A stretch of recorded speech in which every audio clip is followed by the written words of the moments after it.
Bonjour à toutes et à tous. Alors avant de vous présenter les forces en présent dans le groupe A de cette Coupe du Monde, qui est l'événement un petit peu attendu par tout le monde avec excitation, je vais me présenter. Voilà, tout simplement en quelques secondes. Donc je suis Bonatré Anton, je suis parieur sportif émérite depuis maintenant plus de 20 ans et j'ai rejoint l'aventure Cereps, comme j'aime bien l'appeler, déjà depuis plusieurs mois maintenant. Alors j'ai été trader dans une autre vie, on va dire, dans les paris sportifs chez un bookmaker français pendant 2 ans et j'ai donc décidé de mettre, on va dire, cette, expérience, ces compétences apprises, au service du CEREPS maintenant. Je suis, on va dire, sans m'avancer, un des seuls parieurs, qui, ait les 2 casquettes aujourd'hui où j'ai été, à l'intérieur d'un bookmaker et franchement, bah, ça me donne un avantage certain sur les autres parieurs et puis forcément aussi sur les bookmakers. C'est moi qui vais donc vous tenir compagnie durant pardon, l'événement mondial, bah, que tous les passionnés de ballon rond, forcément attendent, qui est la coupe du monde au Qatar. Donc je vais vous accompagner à partir d'aujourd'hui, hein, donc le 7 novembre et jusqu'à la finale du 18 décembre, juste avant les fêtes de Noël. Ça va être sympathique et ça va rythmer un petit peu la fin d'année. Alors, comment ça va se passer? Je vais poster en fait, avant la coupe du monde, là, une série de 8 vidéos. Donc c'est la première aujourd'hui, ça va être le groupe A, qui va vous présenter les 8 groupes, voilà, de cette coupe du monde. Ça va vous permettre un petit peu de vous mettre en vous mettre en appétit et vous donner des pistes de paris sportifs que vous pourrez suivre, voilà et ça va donner un petit peu de piment à cette compétition. Vous allez la suivre un petit peu plus intensément, on va dire et comme si cela ne suffisait pas, bah, durant les phases de poule qui ont lieu du 20 novembre au 2 décembre. Je vais vous poster chaque jour, en fait, et ce sera 16 h, hein, voilà. La vidéo apparaîtra à 16 h, une preview, on va dire, une analyse bah, pour les matchs du lendemain. Comme ça, vous aurez le temps bah, de faire vos choix de paris, et puis je vous en donnerai aussi, moi je vous dirai un petit peu ce que moi j'ai repéré, voilà, après avoir fait mes analyses. Et puis je vais faire la même chose, idem durant les matchs à élimination directe, pardon, à partir des huitièmes de finale, donc les huitièmes, les quarts, les demi, et donc la finale, je vous ferai pareil, une petite preview qui apparaîtra à 16 h aussi. Bah, je vous indiquerai un petit peu les dates dans la dernière vidéo, quand je ferai la dernière vidéo des groupes. Donc voilà, on va dire, le décor il est planté et j'espère que vous en salivez déjà. En tout cas, moi je suis très content de vous accompagner et voilà, j'ai hâte en fait que cette Coupe du Monde commence. Alors j'ai aussi, voilà, avec le CEREPS, on a mis pour l'occasion, hein, et puis c'est de manière exceptionnelle, un kit, voilà, que nous avons appelé Tacler les books. Vous allez me dire, c'est un peu de circonstance, voilà, pour du football. Et alors, qu'est-ce qu'il y a dans ce kit? Bah, c'est pas moins de 7 outils exclusifs qu'on a mis en place et qui vous aideront à maximiser votre réussite bah, durant cette Coupe du Monde et même après pour ceux qui aiment bien parier sur le football. Voilà. Je vous parlerai un petit peu de ces outils bah, dans les prochaines vidéos à venir. Et puis, pour les plus curieux, si vous êtes pressés, je vous invite à aller voir le lien dans la description sous cette vidéo. Vous ne serez pas déçus et c'est gratuit, bien sûr. Voilà, donc c'est peu dire que j'y ai mis de ma personne. Voilà, forcément, j'ai travaillé sur l'élaboration de ces outils. Voilà. Allez, sans plus attendre, on y va en route pour cette 22e déjà Coupe du Monde. Alors, l'organisation, vous avez, classique, hein, 8 groupes de 4 équipes. Chaque équipe jouera 3 matchs dans sa poule. Les 2 premières équipes, hop, passent en huitième de finale. Voilà. Et l'équipe, bien sûr, finissant premier aura un avantage parce qu'elle va rencontrer une équipe qui a fini deuxième d'un autre groupe. Voilà, ça croise. Par exemple, le groupe A croise avec le groupe B. Vous allez avoir des matchs. Alors, s'il y a 5 horaires hein, de matchs possibles, 11 h, 14 h, 16 h, 17 h ou 20 h. Bon, il y aura un petit peu pour tous les goûts. Voilà, c'est sûr qu'il y aura plus de monde quand les matchs se dérouleront à 20 h, j'imagine. Et ce qu'ils ont fait pour les troisième matchs de poule, et les derniers matchs de poule, donc, les 2 matchs vont se dérouler d'une poule en même temps. Ouais, ça va éviter un petit peu les petits arrangements entre amis et ça va permettre une équité sportive tout simplement. Alors aujourd'hui, je vais vous présenter le groupe A. Alors le groupe A qui est constitué du Qatar, de l'Équateur, du Sénégal et des Bataves, les Pays-Bas. Voilà. Alors est-ce que les Pays-Bas, ils sont grands favoris de ce groupe-là? Ben justement, on va voir ça. Allez, on commence par le Qatar. Alors le Qatar, c'est tout simplement le pays hôte de ce groupe, voilà, de cette Coupe du Monde, pardon. Et c'était la tête de série de ce groupe. Alors bon, effectivement, c'est une tête de série, on va dire faible. Ça, personne ne va dire le contraire. Tout le monde aurait voulu se retrouver Dans ce groupe-là, cependant, depuis quelques années, le Qatar a eu quelques arguments à faire valoir. En 2019, ils ont tout simplement remporté la Coupe d'Asie des Nations, voilà, qui n'est pas donnée à tout le monde. Il y a des équipes comme le Japon. En 2021, ils ont fait une demi-finale de Coupe d'Arabe, voilà, organisée par la FIFA. Et, euh, et pour cette Coupe du Monde, en fait, le Qatar a préparé depuis déjà quelques années une équipe. Voilà, ils ont fait quelques naturalisations.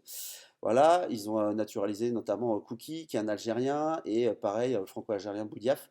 Et eux, maintenant, ils sont internationaux depuis 9 ans déjà au niveau du Qatar. Donc la totalité des joueurs jouent dans le championnat national qatari. Et pour moi, voilà, en tant que parieur, c'est bien sûr un problème parce que bah, vous avez un plafond de verre pour progresser quand vous jouez que dans un championnat, que vos joueurs pardon, d'équipe nationale jouent dans un championnat qui reste dans leur pays en fait, tout simplement. Donc, alors, comme vous avez vu, hein, c'est un projet sur le long terme. Le Qatar, ils ne sont pas arrivés comme ça claquant des doigts. Depuis qu'ils ont eu l'organisation de la Coupe du Monde, bah, tout de suite, ils se sont mis au travail. Mais on va dire que la forme du moment n'est pas vraiment là. Et ça, c'est important quand vous faites des paris sportifs. Alors, ils ont, surtout quand ils rencontrent des équipes d'autres continents, du continent européen ou du continent sud-américain. Par exemple, en fin d'année dernière, donc 2021, bah, ils ont perdu 4-0 contre la Serbie et l'Irlande. Bon, forcément, ça fait un peu mal. Là, en septembre, donc il n'y a pas longtemps, ils ont perdu 2-0 contre le Canada, de l'attaquant de Lille, Jonathan David. Et ce qui a été un petit peu plus problématique, c'est qu'ils ont pris aussi 3-0 contre les U23 de la Croatie, c'est-à-dire les joueurs qui ont moins de 23 ans de la Croatie. Donc c'est pas les meilleurs joueurs et c'est pas l'équipe de Croatie A, on va dire. Et on va dire que c'est ce résultat, moi, qui m'inquiète le plus, enfin qui m'inquiète pour eux surtout. Alors, est-ce que le PIO de le Qatar va déjà sortir de la poule? On va dire qu'il y a eu un seul précédent. C'était en Afrique du Sud en 2010 où l'Afrique du Sud n'est pas sortie des poules. Donc, est-ce que le Qatar cette année va être la deuxième équipe à pas sortir des poules? À vous de vous faire votre avis, vous me le mettrez en commentaire sous la vidéo. Moi, j'ai déjà ma petite idée. Et après le Qatar, pardon, une des équipes qui est contente d'être dans cette poule-là, on va dire, et d'avoir le Qatar en tête de série, c'est l'Équateur, c'est-à-dire les Sud-Américains. Voilà, donc Amérique du Sud. Et l'Équateur, hein, forcément, ce pays tient son nom de la ligne qui traverse la Terre et qui coupe en deux hémisphères, nord et sud. Je vous rassure, c'était le petit point géographie du jour, voilà, qui provient sûrement de mon passé de professeur, et ça ressurgit parfois. Donc voilà, je ferme la parenthèse, voilà, le quota de géographie est terminé. Alors, l'Équateur, pardon, en qualification en Amérique du Sud, a fini juste derrière les trois gros, hein, que sont le Brésil, l'Argentine et l'Uruguay, ou l'Uruguay que disent les anglophones, et les supporters de la Tri, parce que c'est comme ça qu'on appelle l'équipe du Équateur, Tri pour tricolore, vous avez le rouge, le bleu, le jaune, voilà, du drapeau équatorien. Eux, forcément, ils y croient, hein, ce sont les supporters, mais moi, à mon avis, ça va être très compliqué, je vais vous expliquer pourquoi. Déjà, tout simplement parce qu'il y a deux équipes plus fortes, je pense, dans la poule, que je vais évoquer tout à l'heure. Et surtout, la majorité des joueurs équatoriens, c'est un petit peu le même problème que le Qatar, mais bon, à un niveau au-dessus quand même, parce qu'ils jouent en Amérique du Sud ou en MLS. La MLS, c'est la Major League Soccer, qui est ce championnat nord-américain. Et en fait, je trahis aucun secret en disant que les meilleurs championnats se jouent en Europe. Hein, voilà, faut pas se leurrer, c'est comme ça. Voilà, c'est juste acquis. Et alors certes, ils ont quelques joueurs de qualité, hein, faut pas se leurrer, dont Papi Ener Valencia que j'appelle, il joue au Fenerbahçe en Turquie, Hincapié aujourd'hui qui joue au Bayer Leverkusen, qui est très très bon, Caicedo qui joue à Brighton qui est l'équipe un petit peu surprise de Première Ligue, et Stoupian qui joue à Villarreal. Voilà, donc vous avez quand même quelques joueurs de ballon, hein, on va pas se leurrer, mais où le blablaise, pardon, c'est les gardiens. Les gardiens de but, pourquoi? Parce que les trois gardiens de but internationaux équatoriens jouent dans le championnat national équatorien. Et pour moi, c'est pas forcément un gage d'assurance, surtout que moi, enfin c'est pas moi qui le dis, c'est aussi beaucoup de sportifs professionnels. Au football, une compétition se gagne surtout par la défense. Voilà. Si vous avez une bonne défense, vous pouvez aller loin dans les compétitions, et on l'a déjà vu, hein. Quand nous on a été, par exemple, on va dire champion du monde, on avait une super défense. Blanc de Sailly, bon, à l'époque c'était quand même top, pardon. Désolé, hein, c'est ma génération, donc c'est pour ça que je vous parle de Blanc de Sailly. Voilà, donc j'avoue que l'Équateur, petit bémol aussi, malgré que ce soit, on va dire, d'un niveau au-dessus du Qatar, Pour moi, ça, c'est une évidence. Alors maintenant, on va parler de l'équipe qui est censée finir deuxième du groupe. Ce sont les Sénégalais, voilà, les représentants du continent africain de ce groupe A. Les Lions de la Teranga, comme on les appelle, menés par aujourd'hui un joueur emblématique qui est Sergio Mané. Voilà, le Munichois, qui est parti de Liverpool, qui est parti des Reds, parti au Bayern de Munich. Bon, il a gardé le rouge du maillot, on va dire, pas tout à fait la même teinte. Alors, ils ont dû passer par les barrages contre l'Égypte pour être présents au Qatar, ce qui n'était pas évident, parce que l'Égypte, c'est un très très bon pays au niveau africain. Et on va dire, bon, malheureusement, c'est Mohamed Salah qui a encore subi les frais. Son l'ancien coéquipier de Sergio Mané à Liverpool. Voilà, l'Égypte n'est pas à la Coupe du Monde. Et donc, contrairement au Qatar, à l'Équateur, la majorité des joueurs qui composent l'équipe du Sénégal évoluent à l'étranger et en Europe, et c'est plutôt un gage de qualité pour moi. Edouard Mendy, voilà, qui est le gardien titulaire de Chelsea, Koulibaly à Naples, qui fait les beaux jours de Naples en défense, Naples qui aujourd'hui truste les premières places en Serie A. Et puis Mané, hein, je viens de vous le dire tout à l'heure, qui est donc au Bayern de Munich, qui est l'équipe forte en Allemagne. Donc déjà, rien que ces trois-là, vous avez une belle colonne vertébrale et pour moi, c'est un gage de qualité. Et tous les autres joueurs qui composent cette équipe du Sénégal, ce sont quand même des joueurs de haut niveau qui jouent en Europe. Alors le problème récurrent des Sénégalais, c'était qu'ils avaient un blocage psychologique, voilà, qu'ils ont fait sauter lors de la dernière CAN, parce qu'ils sont devenus champions d'Afrique des Nations. Ça a été la folie dans le pays. J'ai quelques amis sénégalais, je leur passe le bonjour.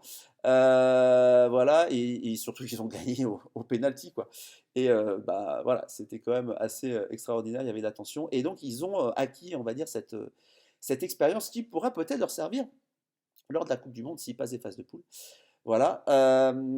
Donc pour moi, l'équipe du Sénégal, c'est le poil à gratter pour les favoris du groupe, hein, les favoris désignés par tous les experts, que sont les Bataves, les Pays-Bas, les Oranges, comme on dit.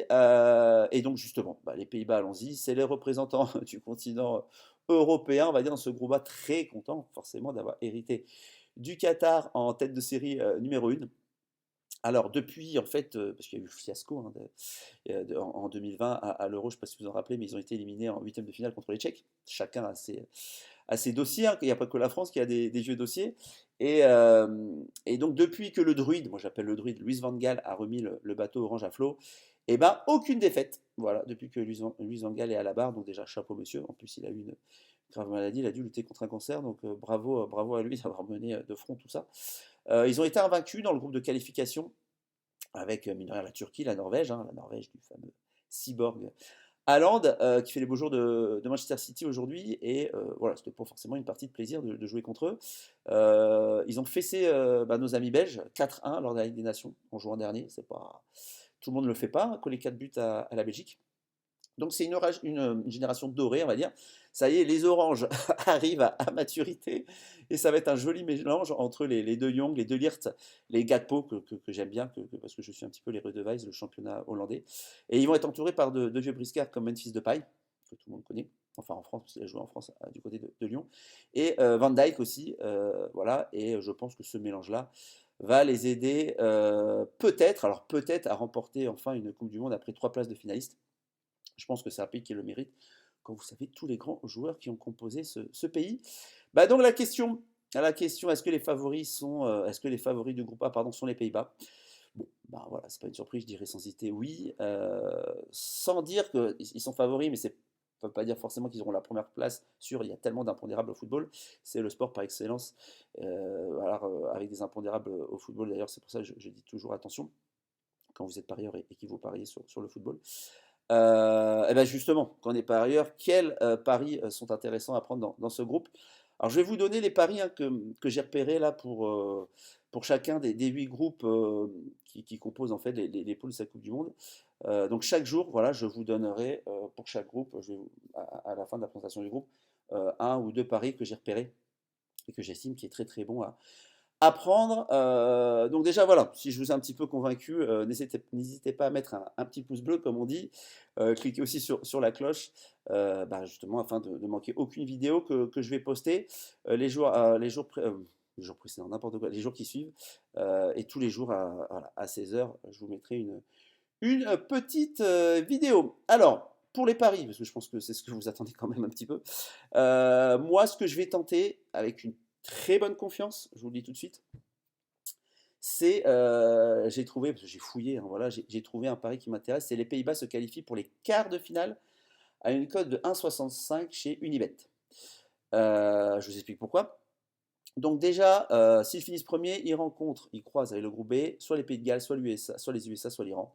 Pour moi, ils sont au-dessus. Donc s'ils finissent premiers de ce groupe-là, après ils ont un huitième facile et ils passeront en quart de finale en battant soit le Pays de Galles, les USA ou l'Iran.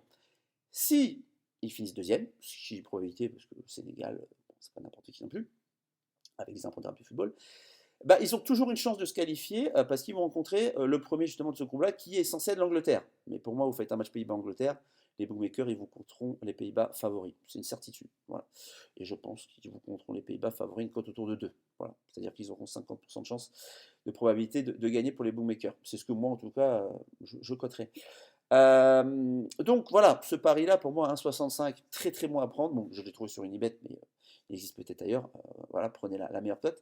Et un autre pari que j'aime bien, bon, avec une confiance un peu moindre, c'est le nombre de points que le Qatar peut marquer. On va dire c'est un peu bizarre, mais donc moi j'aurais pris 1 point, 2 points ou 3 points. Ok, sachant que la cote pour 1 point c'est 3,75, 2 points c'est 8 et 3 points c'est 4,25. C'est-à-dire si le Qatar a que des défaites, bah, vous perdez le pari. Si le Qatar fait un match nul sur 3 matchs, vous gagnez le pari. Si le Qatar fait 2 matchs nuls sur 3 matchs, vous gagnez le pari. Si le Qatar gagne à une victoire et 2 défaites, vous gagnez le pari. Et tout autre résultat, vous le perdez. J'ai du mal à voir le Qatar gagner plus d'un match. C'est pour ça que je me couvre avec les 3 points. J'ai surtout du mal à voir le Qatar déjà gagner. Donc les seules probabilités qu'ils aient, c'est de faire des matchs nuls. Et moi, honnêtement, je les vois peut-être faire un match nul. Peut-être contre l'Équateur. Peut-être contre le Sénégal. On ne sait jamais.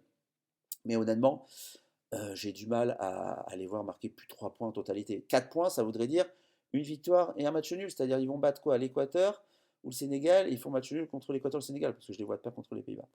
Donc voilà, en tout cas, avec une répartition pardon, de mise, et je vous l'ai faite pour vous. Si vous jouez 100 euros répartis sur les 3 cotes que je vous ai données là, 3,75, 8 et 4,25, qui correspond à le Qatar marque 1 point, le Qatar marque 2 points ou le Qatar marque 3 points. Voilà, c'est sur Paris en web, vous pourrez trouver le pari. Bah, ça vous fait quand même un retour d'investissement de 60%. C'est-à-dire pour 100 euros de mise, vous aurez 160 euros de gain, donc 60 euros de bénéfice. Et moi, j'estime que c'est quand même pas mal. Mais mon pari prioritaire, c'est les Pays-Bas vont en quart de finale, vous l'avez bien compris. Voilà, donc bah maintenant c'est à vous hein, de me dire votre avis sur ce groupe-là, sur le pari que je vous ai donné. Est-ce que les Bataves sont favoris ou est-ce que ce sont les Lions de la Teranga ou peut-être les Équatoriens ou peut-être le Qatar, je ne sais pas, c'est à vous de me dire, mais expliquez-le, hein, c'est toujours intéressant. Qui va sortir du groupe? Voilà, Pays-Bas-Sénégal ou Pays-Bas-Équateur ou Équateur-Sénégal, il y aura peut-être une grosse surprise.